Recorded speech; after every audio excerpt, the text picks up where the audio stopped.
Shalom, everyone, and welcome to the Middle East and beyond. I'm Barry Stagner, coming to you from a very beautiful and sunny Southern California, and as always, here with my friend and brother, Amir Tsarfati, coming from the Galilee, the Jezreel Valley specifically. Amir, shalom to you.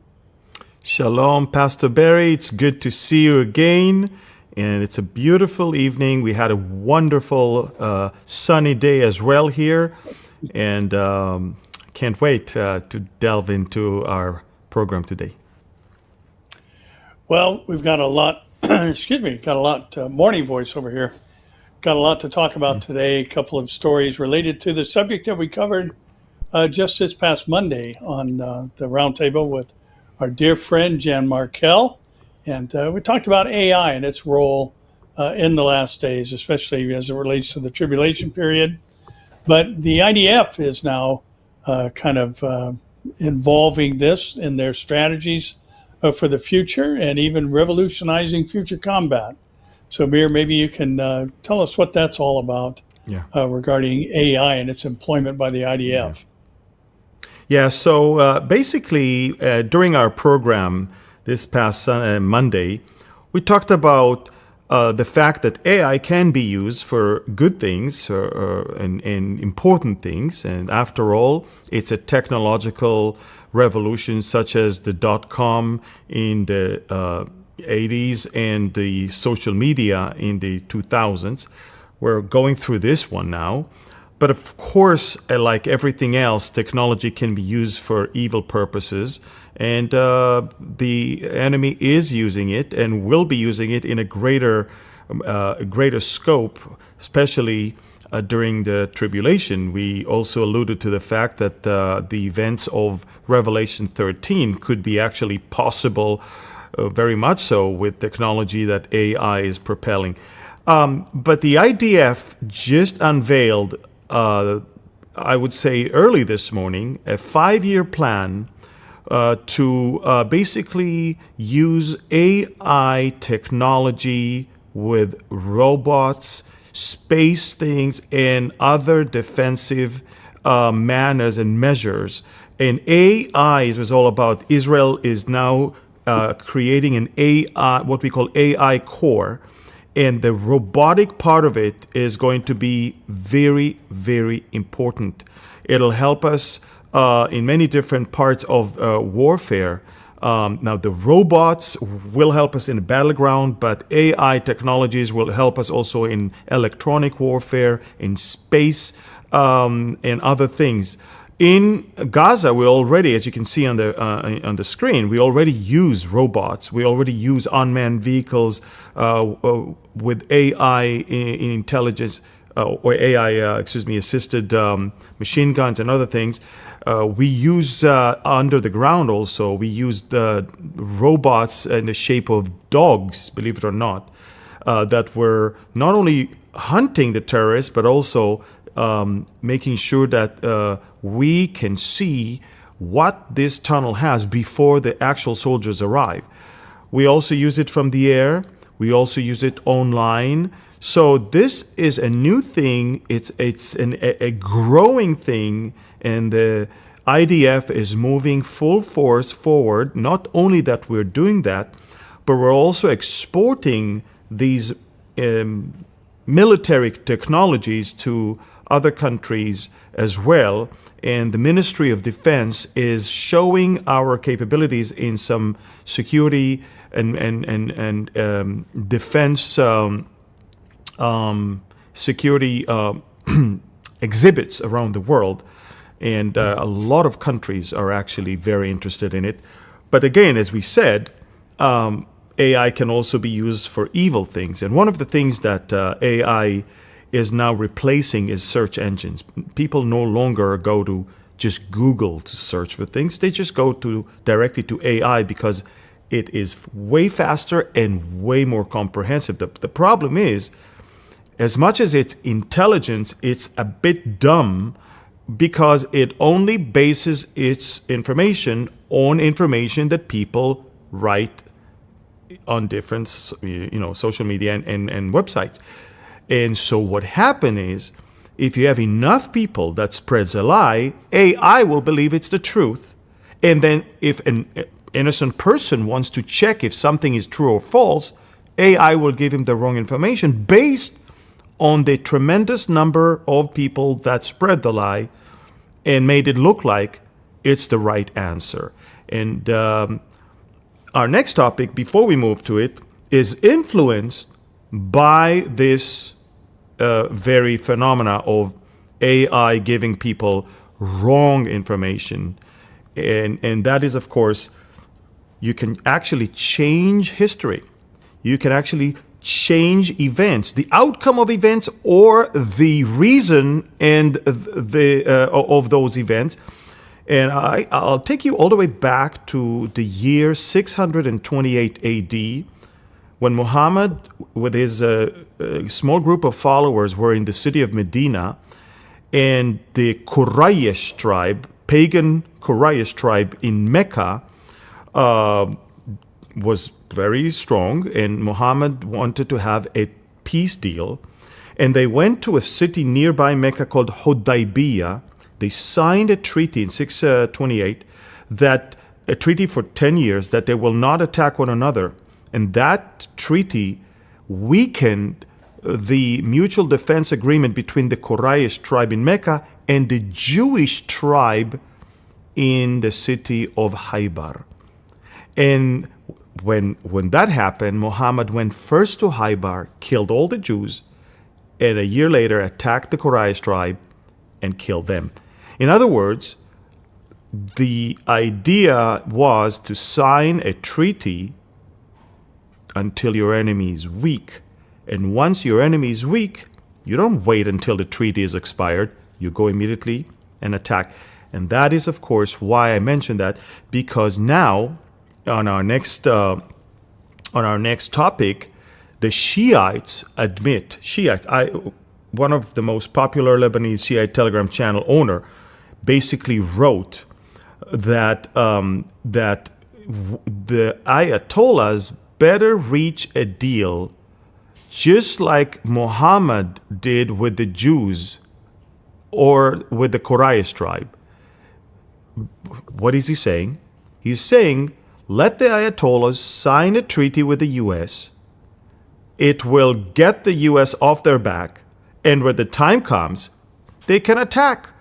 Exactly as Muhammad did with the Jews in Haybar and with the Quraysh tribe in Mecca.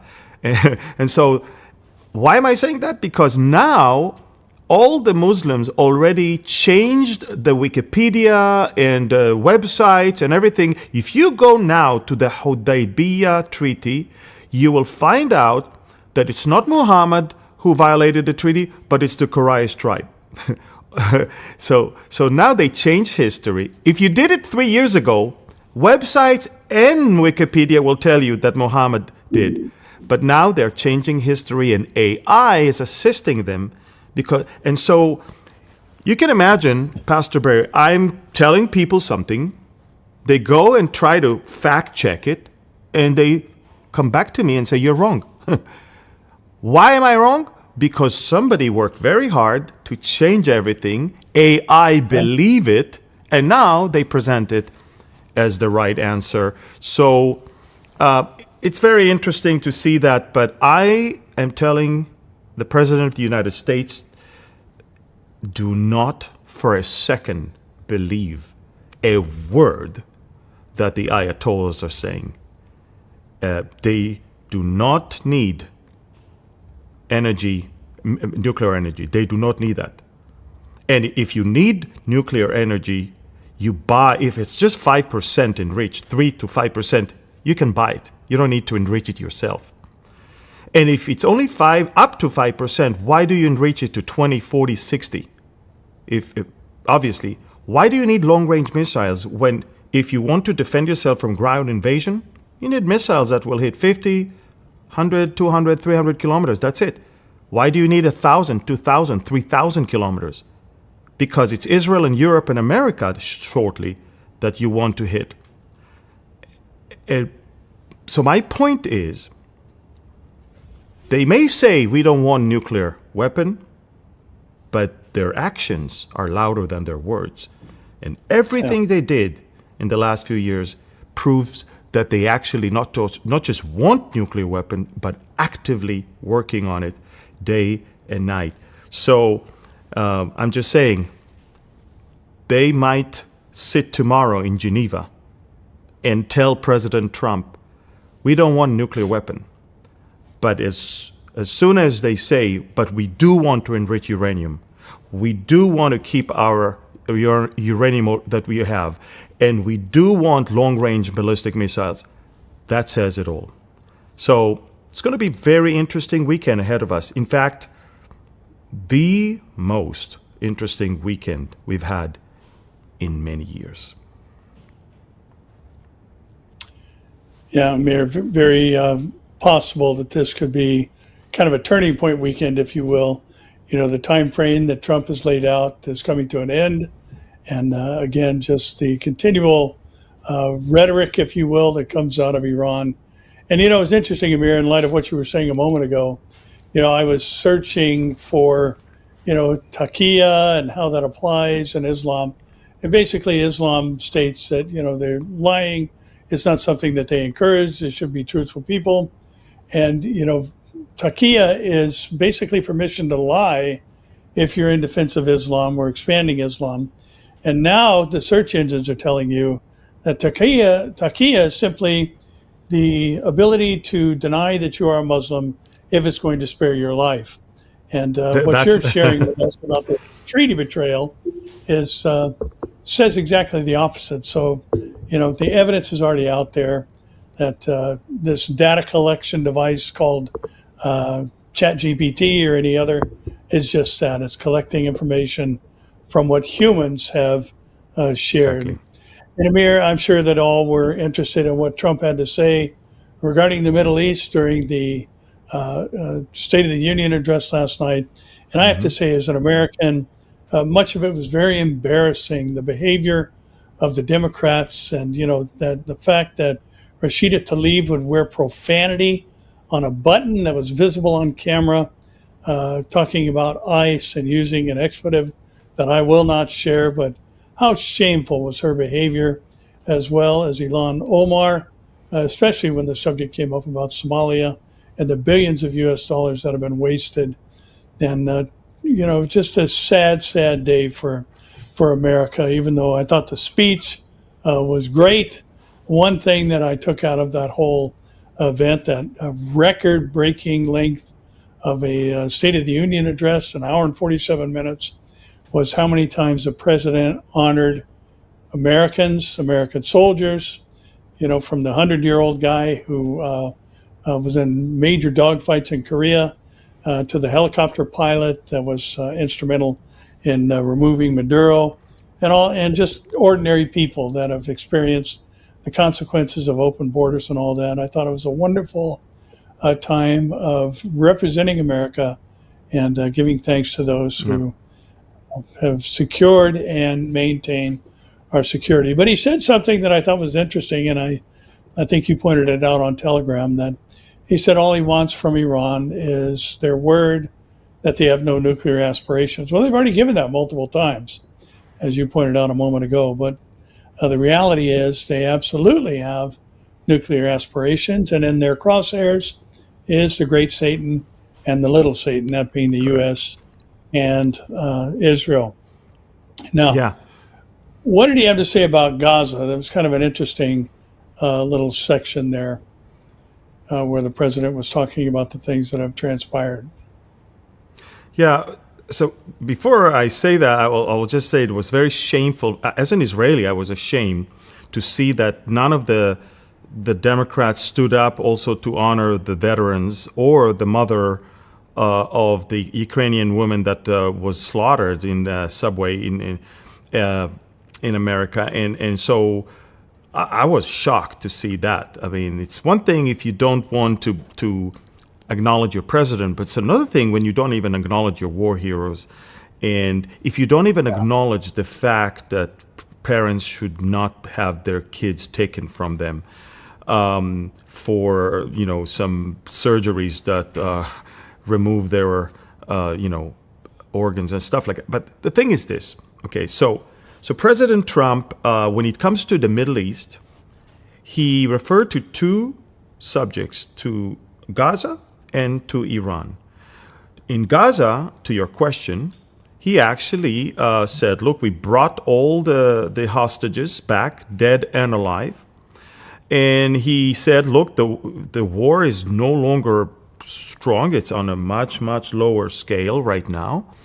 And he also kind of complimented Hamas that they complied and dug in order to retrieve the bodies. You know, it's okay. The president's tactics are, I will give compliments to my enemies until I strike them.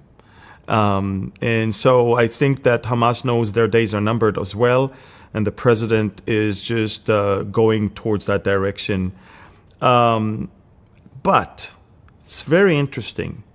This president, this administration is being attacked mostly by the woke right, or I will say the woke Reich, as if he is Israel first and not America first. And the Iran war is used by them as an example as to why America is not caring for America but cares for Israel. So the president, in his entire section about Iran, did not even mention Israel once. He actually said that not only that the Iranian regime is responsible for the killing of multiple Americans, not only that the Iranian regime was responsible for the slaughtering of at least 32,000 of their own, but the Iranian regime is also working on nuclear and ballistic missiles that can already reach Europe and will shortly reach America. He did not even mention Israel. He said, you guys, if you think it's Israel's problem, it's not. It's Europe and America's problem. It's way beyond that. These people are evil. They kill us, they kill their own, and they are still working towards capabilities to hurt us even in the future. So he's saying it's not Israel. It has nothing to do with Israel.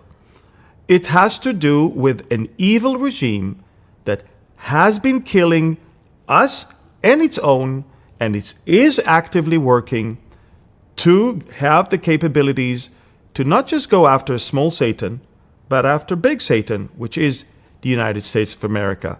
And so the president made it clear, when I make up my mind about strike in Iran, it is an America first decision. It has nothing to do with Israel. And I'm telling you, Pastor Barry, if the Republicans are going to lose in the midterms, it's not going to be because of the Democrats. The Democrats are pathetic, weak, and almost insignificant at this point. The problem is the woke right. The problem are the millions that these influencers are carrying after them that believe horrific conspiracy theories, mostly anti-Semitic ones, that are actually causing them to doubt the things that their government is doing in order to defend its own people. And so I'm telling you, if the Republican Party is not going to clearly distance itself from these influencers, such as Tucker Carlson and such as Candace Owens, such as, there's even Megyn Kelly and others, if the Republican Party is not going to clearly, publicly, unashamedly denounce these people and distance itself from them, there will be a lot of problems for the Republicans in the midterms. And the Iran thing, I think that one of the reasons why the president is not exactly excited about doing something there is because of people like Tucker Carlson, who rushed to the White House once he got out of Israel from this horrific, shameful, if I can call it even interview with Huckabee, and ask audience with the president, and received one, but the presidents didn't want anyone to even see it. And it's very, very bad. And unfortunately, we see that their power, their influence, especially on the vice president. The vice president is a big friend of Tucker Carlson. His son is working.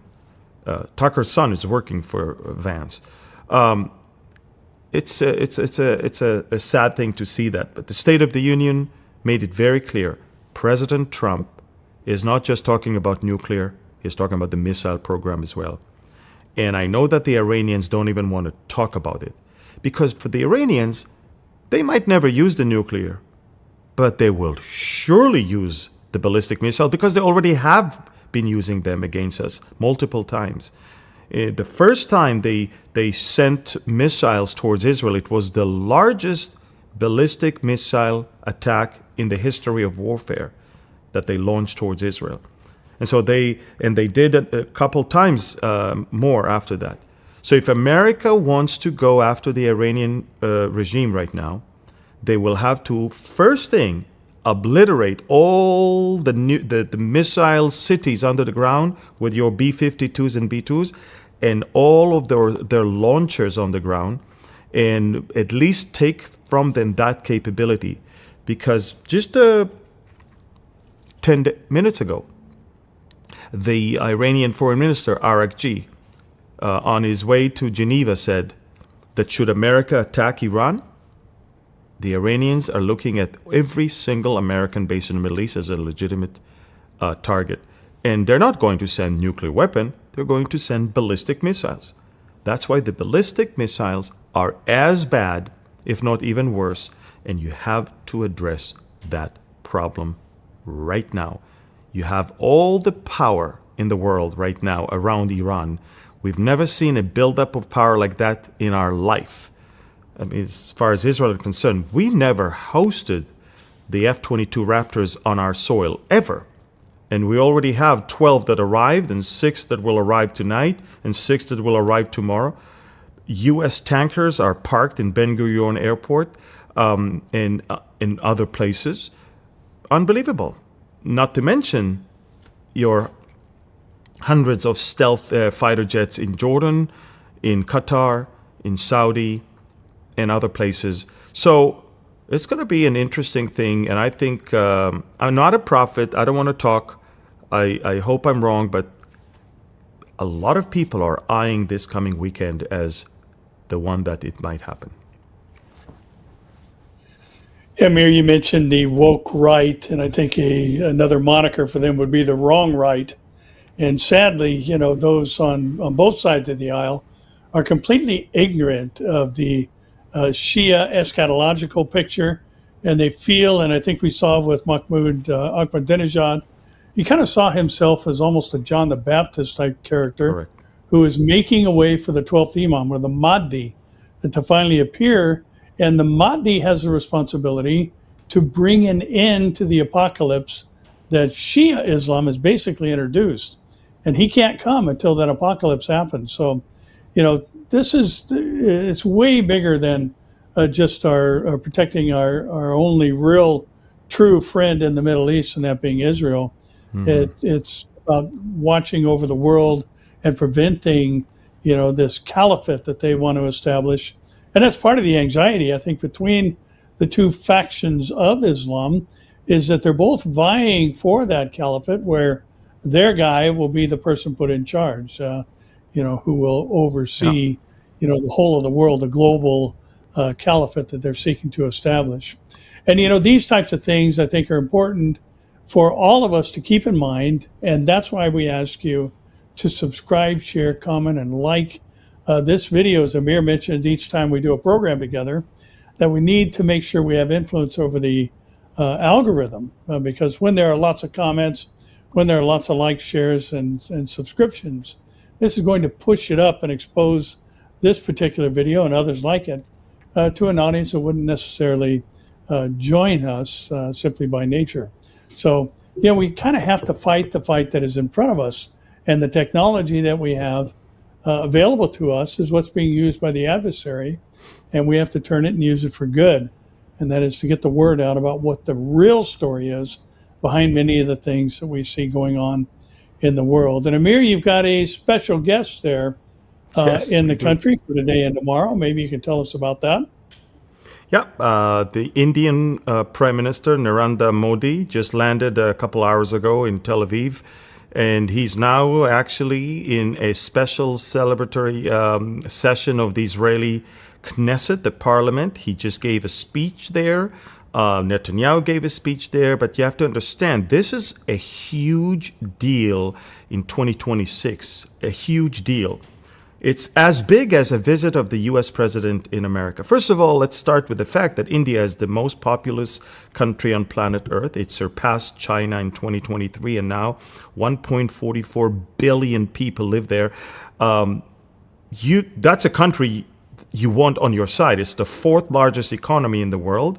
And so for Israel to have number one and number four on our side, it's already a good thing to have. And so we know that we may not have China on our side. I think we'll never have China on our side. But we do have the other axis that we are part of. And we have to remember that India is an important country for us, even when it comes to the conflict that we have with Turkey. Technologically, Israel is way more advanced than Turkey, but Turkey can manufacture much more than Israel. It has the people. Its population is 10 times bigger than Israel. So India comes very handy for Israel when it comes to that, because we can give the Indians the technology and they can manufacture it for us. And that's one thing, let alone the fact that we're talking about an amazing cooperation. And again, I would like to take you guys all the way back to how it all began. We created a timeline for you so you can understand that. This relationship actually started in 1992 when Israel became, it has some the relations with India. And then, of course, for the longest time, we kept it in low profile because India didn't want to anger the Arab world. India was not in a place where it could afford not being friends with rich Muslim countries or having problems with Russia or China. So our relationship was there, collaboration was there, but we were like the mistress. We were like, those relationships were like in the closet. And it came out of the closet basically in 2014 when Narendra Modi became the prime minister of Israel, and Modi and Netanyahu signaled a public strategic partnership basically, ending India's policy of concealing ties with Israel. Then comes 2017, and Modi had an historic first visit to Israel, and he solidified a strategic, technological, and security alliance. And that barefoot stroll of Modi and Netanyahu on the beach on that day wasn't just theater, it was the moment Israel became a cornerstone of India's foreign policy. And going all the way to 2018, Netanyahu then visited India and introduced a Railway for Peace vision. It's a transcontinental link from the Gulf to Haifa port connecting India, Middle East, and Europe. And then came 2020, and in a 2020 thing, Trump's Abraham Accords provided the necessary land bridge through the UAE and Bahrain for the Indian goods. And look what we save here. We saved the dependency on the Straits of Bab el-Mandab, and basically the railroads that we have now, because of the Abraham Accords, can connect Dubai and Abu Dhabi all the way with the port of Haifa. And out of the 2550 kilometers, we need 565 to be completed, and then it's already. And it's a 2,500 kilometers distance instead of a 6,000 kilometer distance. So you can imagine the importance of this thing. And then in 2023, the creation of the Indo-Middle Eastern Economic Corridor that was formally launched in the New Delhi G20 summit, positioning Israel as the hub for Europe. because all the goods and all the gas or the oil that will come from India through the Arabian Peninsula to Haifa, Haifa will be the gateway towards Europe. And between 2024 and 2026, we started implementing that phase. And despite of this war that we had, India continued investing in Israel. And the Adani Group completed the acquisition of the Haifa port, transforming it into a Mediterranean anchor of the corridor. So now you see the picture is completed. And this is something that the Turks don't like, the Russians don't like, the Chinese don't like, the Iranians don't like. And guess what? The Americans like it. Guess what? The Emiratis like it. The Somalilandis like it. The Ethiopians like it. And of course, the United States and parts of Europe like it. And that, what we're watching basically is a great victory and a great importance that we see a relationship between two countries. Netanyahu just said about an hour ago at the Knesset that Israel has never been stronger and India has never been stronger. And I think, I mean, it sounds simple, but he's right. We've never been stronger. And I think India can say the same thing. They've never been that strong. India did things even in space that many countries did not.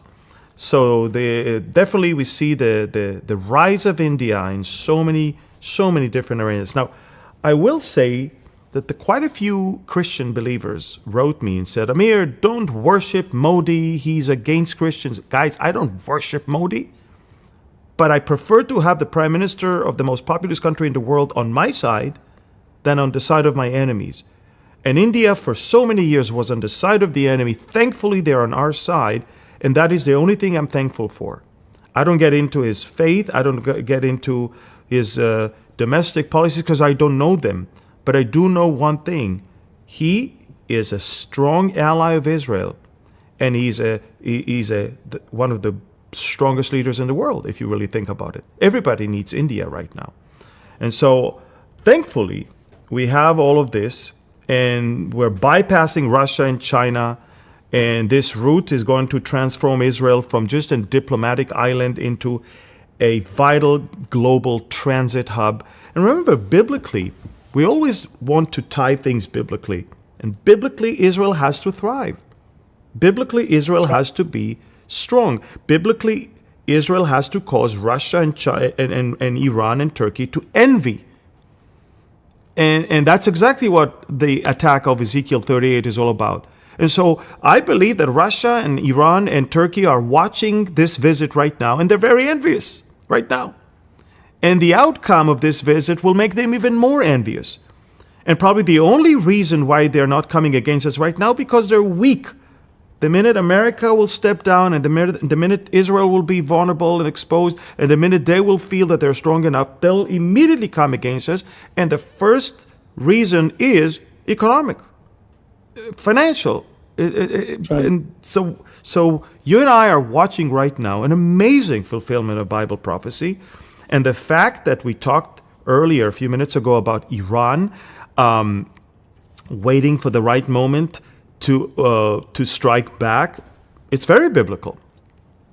Very, very biblical for them to deceive the world as if they're okay and they want peace and they don't want nuclear, they don't want this, they don't want that.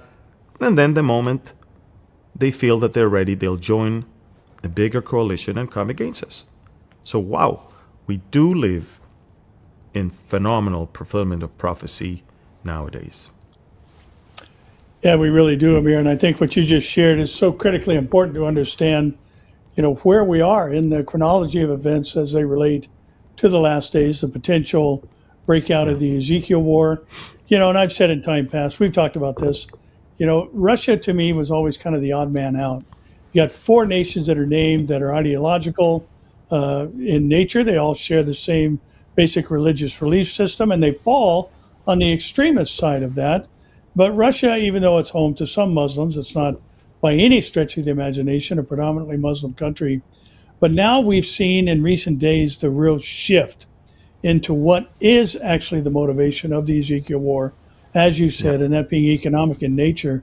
And, this change from 6,000 kilometers to 1,500 miles is significant in that it puts Israel as the economic hub of tapping into the European market, which is hugely, Russia is hugely dependent upon, especially for energy-related products, that European market. So this is a major, major development, I believe. And with only 535 miles to go, we're not too far away from completing that. And that final dent in the hold that Russia has played on portions of Europe. We've all read about the fact that they're going to cut off natural gas sales to basically manipulate a response from different European countries and put them in a place where they're basically going to either cooperate or freeze to death. And all that is about to come to an end. So this could very well be the motivation behind all this. And I'll refrain. Well, maybe I won't. I was going to say, you named some things about India. One thing I know about India is they can answer your call whenever you need it, with all the call centers. That's true. So, Amir, you mentioned Huckabee and Tucker Carlson a moment ago. And what a shameful, basically slap in the face of America in the eyes of the global community, certainly in Israel, for Tucker Carlson to talk about the fact that he'd, been detained at Ben Gurion Airport and all these other things that have now been proven to be nonsense. But there's a conversation that took place, obviously, and Huckabee has now responded multiple times, quite convincingly, I would add, about Tucker's visit and his position regarding the nation of Israel. I think that Huckabee even said that I wish it was a real interview, but it wasn't. Tucker came with a long list of accusations and sort of like traps that he truly was hoping that Huckabee is going to fall into. Tucker lied most of the time. At least in one case, he had to admit that he was wrong. He had to shoot a video that he was wrong, and he had to pull his original interview, cut that part, and then upload it again. That's how much he was afraid of a lawsuit when he said that the president of Israel visited the Epstein Island, which it was a real big, lie. And then he admitted that he was wrong. But the problem of Tucker is that he never bases anything that he says on facts. He always says, everybody knows, everybody think, everybody say.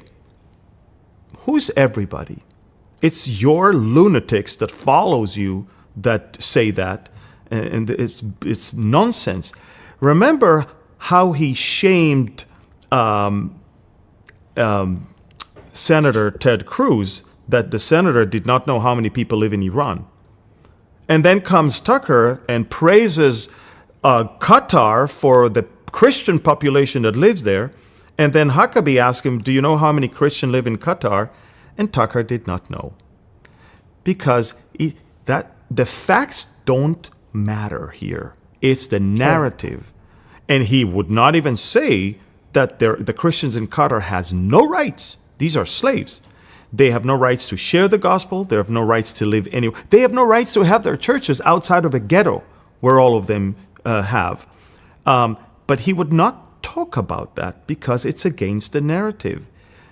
Now, two things caught my attention in this whole shameful interaction between him and Huckabee. And one is that he actually doubted if I'm a Jew. And he said, I don't even know if these are the real Jews. They need to take a DNA in order for us to see if they are really descendants of Abraham. So, do you have Abraham's DNA that you can compare it? No. But the thing is this. For the Nazis, the Jews were ethnically Semitic and thus to be annihilated. But for modern anti-Semites like him, Jews need to prove their Semitism to justify our right not to be annihilated. It's quite interesting. When we were in Europe, we were accused for not belonging there because we are Semitic. When we are here, we're accused for not belonging here because we came from Europe. It's stupid, because most of the Israelis are not from Europe. They're actually coming from Asian and North African countries. Second, we all share the same DNA, by the way. Unlike any other group, I can actually do a DNA test and it'll tell me if I'm Ashkenazi Jew or Sephardi Jew, but I am a Jew. It will show it to me. And these are not pro-Israel companies. Ancestry is not pro-Israel company. It's not Jewish owned. But I will also tell you this. I wonder why he never offered the Palestinians to take a DNA test. Because I can tell you one thing, he would find out that these people are not from here. They're from every Arab country you can think of. And it's not only that the DNA will prove that, their own people say that. And it's very interesting because all he wants to do is to make a point that we're not Jews enough to be able to live here. And if we are Jews, we're not good enough to deserve this land. And then we move to the land itself, and he acted as if he knows the Bible. He never reads the Bible. If anything, it's not the Holy Spirit that visits him, it's demons that visit him, as he himself even admitted. And I think that demon not only visited him, but left something there.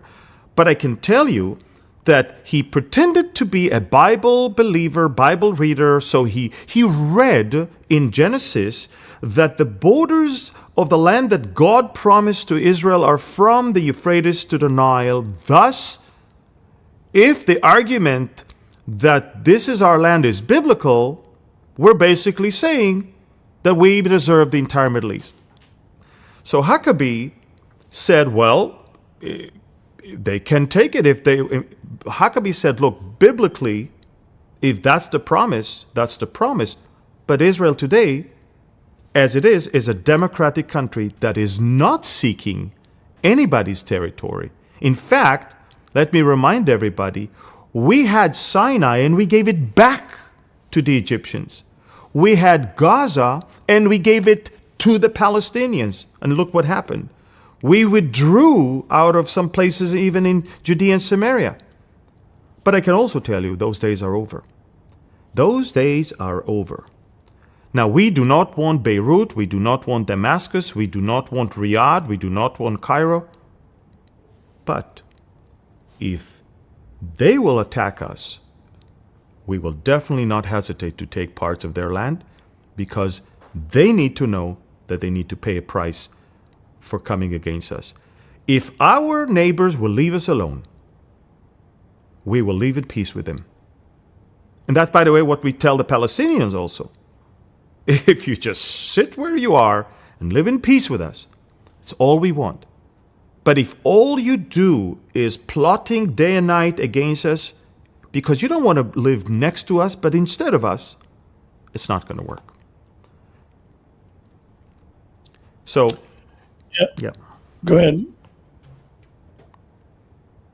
No, all I'm saying is that these are the two things I took from that interview. It was a horrific display of sheer, pure anti-Semitism levels that the Nazis could learn from him.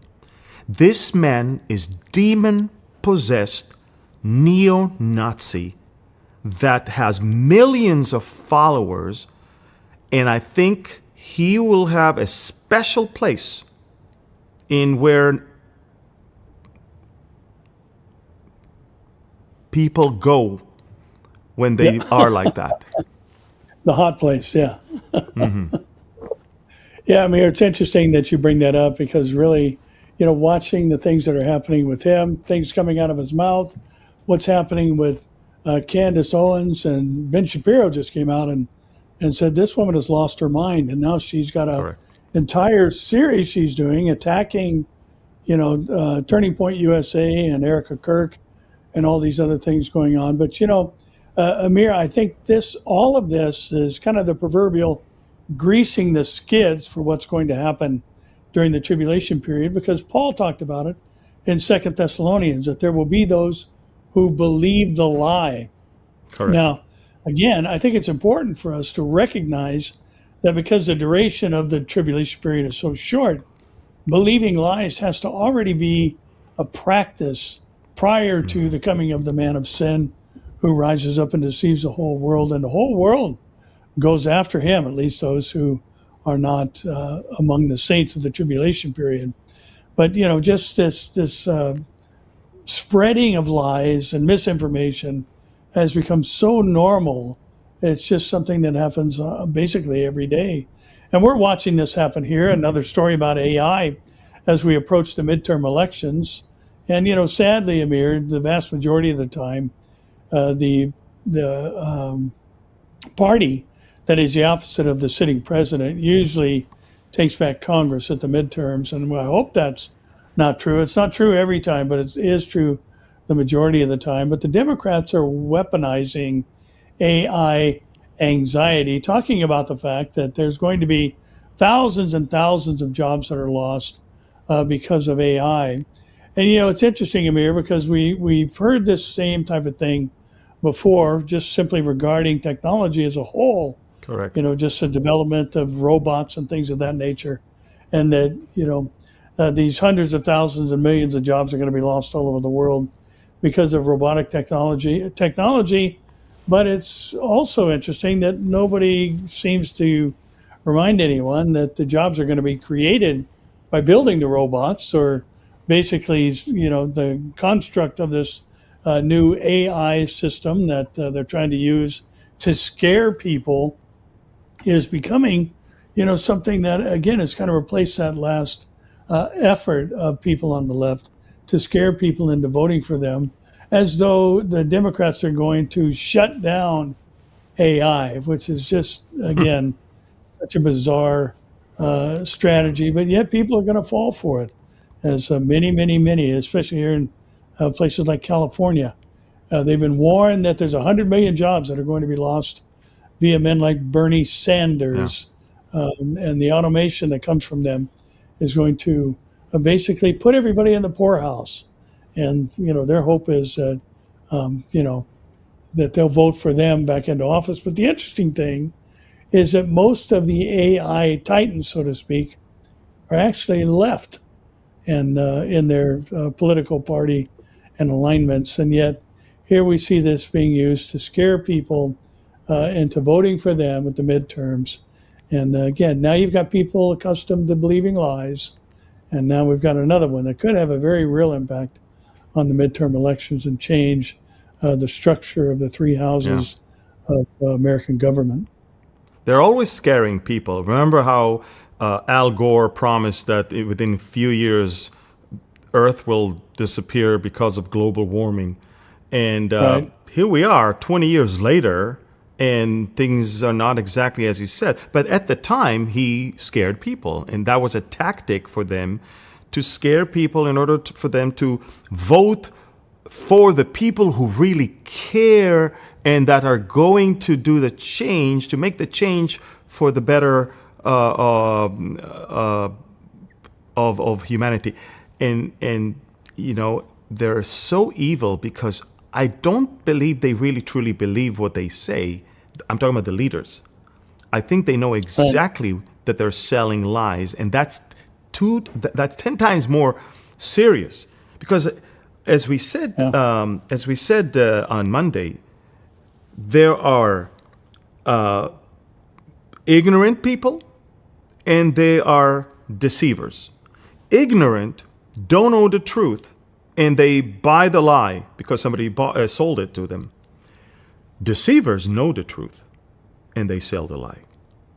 And so the leaders of that party, they're deceivers. And they build on or count on ignorance and ignorant people. Yeah, Amir, it's interesting. Speaking of Al Gore and others like him, one of the big threats and one of the scare tactics and fear mongering that they used is the rise of the oceans because of the melting of the ice caps and all this other Yeah. stuff that, so much is going to be flooded along the coastlines. Millions of people are going to be without a job. People will die, all this other stuff. And yet, most of these people who use that type of fear mongering live on or near the beach. Many of them even in Martha's Yeah. Vineyard. So again, it's just nothing but fear-based Yeah.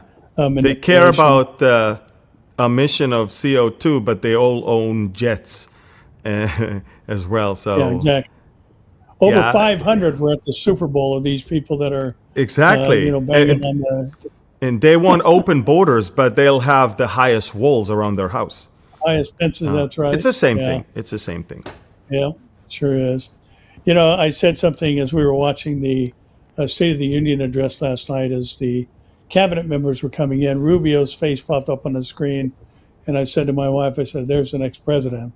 I hope I that's wish. true, I hope. but who knows what's going to happen. But he is countering Iran and the Caribbean, reasserting U.S. dominance after Maduro's fall, and he's heading to the Caribbean, specifically to the country of St. Kitts and Nevis, to reassert the president's interest in the Western Hemisphere shortly after removing the then known Venezuelan president Nicolas Maduro from power.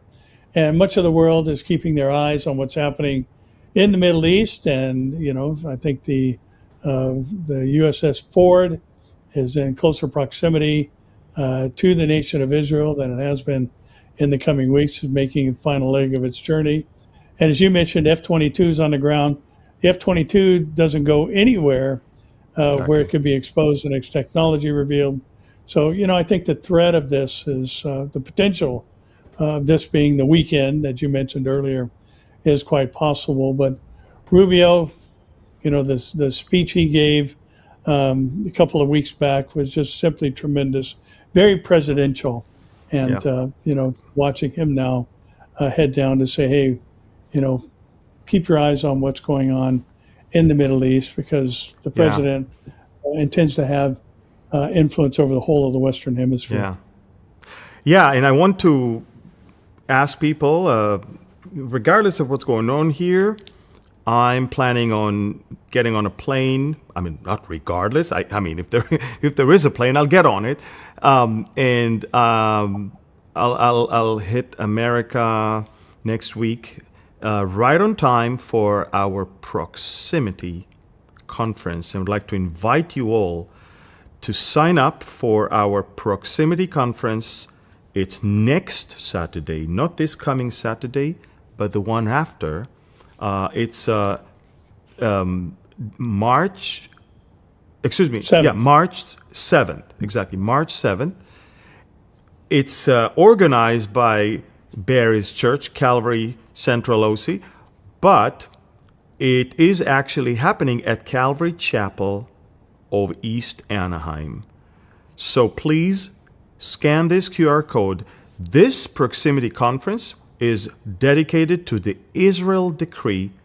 It's based on the book I wrote, New York Times bestseller, but we're basically going to talk about the hottest topic right now, not only in current events in the world, but also as it relates to Bible prophecy. It's the issue that so many Christians are now divided on, and that's of course Israel. And if you don't understand Israel, you just don't understand God, if you ask me. The God of Right. Israel, His heart, His character, and all of that. So please sign up. We still have space. March 7th, 2026, Calvary Chapel, East Anaheim, and we still have space on Barry's tour to Israel that is coming the month after in April. Pastor Barry is leading a church of his from his a tour to Israel with his church. You can still join April 15 to 23 Israel tour of his church, and you'll visit Connect. We'll have a time of fellowship and Q&A at Connect, and I'll also join the tour here and there to be with you. And the last thing I want to invite you also is this July, we're going to celebrate America's 250th birthday on board the beautiful Celebrity Edge for a wonderful, wonderful prophecy conference. Pastor Barry, Pastor Bob Copney, Pastor Bob Pearl, myself, we're going to have time of worship, time of study of the Word of God, time of fellowship. We're going to have Q&A where we may even have Jan Markell join us for that conference and be with us for this Q&A. So sign up. We still have about 200 seats open, and we would love to see you in person, fellowship with you, study the Word together, and worship together. And again, I want to encourage you to subscribe to our YouTube channels, like, share, comment, and these are important things to get the truth out there. There's so many fake channels, so many fake things, so many horrific lies that are spread online, and we ask you to join us in that battle to spread the truth. Yeah, I think we have another topic left. Pastor Barry, go ahead. Yeah, we do, Amir, and it's again kind of a sad state of affairs where in Virginia, which has kind of the nickname or the moniker of the Old Dominion, there are Democrats there who are pushing for a version basically of protecting Sharia law called Sharia Light. And it's basically to combat rising Islamophobia in the country. At least that's how it is being presented. And it's State Bill 624 was introduced at the start of the Virginia legislative session in January, and it defines Islamophobia as it relates to the crime of assault and battery as malicious prejudice or hatred directed toward Islam or Muslims, according to the summary. And it may be tempting to just kind of turn a blind eye to this and say, well, this is just another stupid Democrat plan. But under the category of assault and battery, it takes a rather radical step of criminalizing anything that could be construed as the hatred of Islam. In other words, like many of the left-leaners do today, they equate words that hurt people's feelings to acts of violence, and therefore the punishment is covered under the same constrictions of the law as it relates to violent crimes. So if you say something derogatory about Islam, which is the practice of the Muslims, you are guilty of a crime. And it's just amazing to see in one of the original colonies, the Democrats using, again, just the opportunity to diminish the foundation that we have as a Christian nation. Yeah. And, a lot of people like to say, well, that's not true. We're not a Christian nation. We weren't founded on, Christianity. But, as Charlie Kirk would like to point out, 55 of the 56 signers of the Declaration of Independence were Bible-believing Christians. So, again, that whole issue, I think, just can be put to rest as to whether or not we have a Christian heritage. It's part of the rewriting history. It's part of reinventing facts, and they actively go to Wikipedia and websites and change everything. And once they change everything and scrap the whole true events and write their own version of it, then from now on, the next generation will only be exposed to the lie that is online and not to the truth that was there before. Yeah, it's very, very sad. But again, people will, as always, believe the lie. So it's very, it's like sad. Obama used to talk about the role of Islam in building the United States. And, statements like that, I think people gobble up. But the reality is that even with the First Amendment, Congress not establishing any law that would prohibit the free exercise of religion. Religion in the mind of the founders was Christianity. It wasn't just religion as a category of whatever it is you believe. It was talking about the Christian faith, because that's the foundation of our country. was established by pilgrims who wanted the right to worship God without governmental interference. And it wasn't about, hey, just whatever you believe needs to be protected under the First Amendment. That's not what it's all about. It's about Christianity. And again, Amir, it's a tough time here in the States as a Bible-believing Christian to watch the things that are going on in places of powers. Things will only get, tougher in a sense, and that's why we have to stick together. We have to watch over each other, and we have to understand that it's all been prophesied, promised, and foretold. And we shouldn't be surprised. We should be on our knees, and we should pray, and we should lift our heads because our redemption is drawing near. Yeah, amen. Definitely. Amen. Well, Pastor Barry, look, whatever we have, we can leave it for next week. It was great to have you here, and we're bracing towards an interesting weekend. Again, pray also for my flight to the U.S. And for a successful speaking tour that will begin in Colorado, continue in California, and then it will move to Arizona, and we'll conclude it in Nevada, in Reno, Nevada. All of the information is on our website. Our website is beholdisrael.org. Beholdisrael.org. And this is also how you can support the ministry. If you want to give, do not be fooled by some fake accounts to give money as if it's to us and then send it to Africa to someone who invented some orphanage and is not really. Just go to our website. It's the only reliable and secure place to give to the work of this ministry. I want to thank you, and Barry, and let's conclude this today with the Aharonic blessing. יברכך אדוני וישמרך, יאר אדוני פניו אליך ויחונקה, יישא אדוני פניו אליך וישם לך שלום. The Lord bless you and keep you. The Lord make his face shine upon you and be gracious to you. The Lord lift up his countenance toward you and give you his peace. In the name of Yeshua, we pray this blessing. Amen.